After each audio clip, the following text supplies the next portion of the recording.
မင်းကိုချစ်တဲ့စကားတွေလေကိုဘာကြောင့်ပြောဖို့သိတွေဝေးနေသလဲတပြေးလေးမင်းရှိနာမှဆိုင်နေစေဒါကိုလည်းသိနိုင်လိမ့်မယ်ကိုမထင်ဘူးအိုး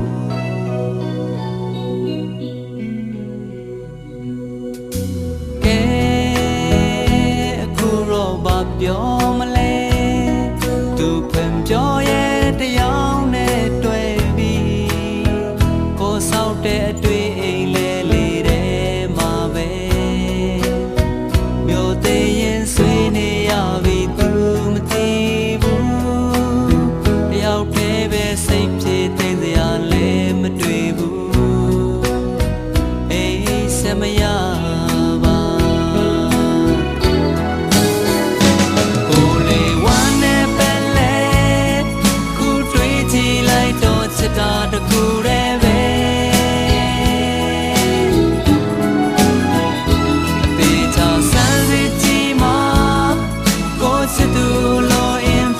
မလွယ်တဲ့ဘဝစိတ်ဆင်းရဲရမယ်ဆိုရင်သူလေးပဲပြေဆုံးပါစေကိုကတော့စိတ်ခံနိုင်တယ်ပြောတော့ပါခွေ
say yeah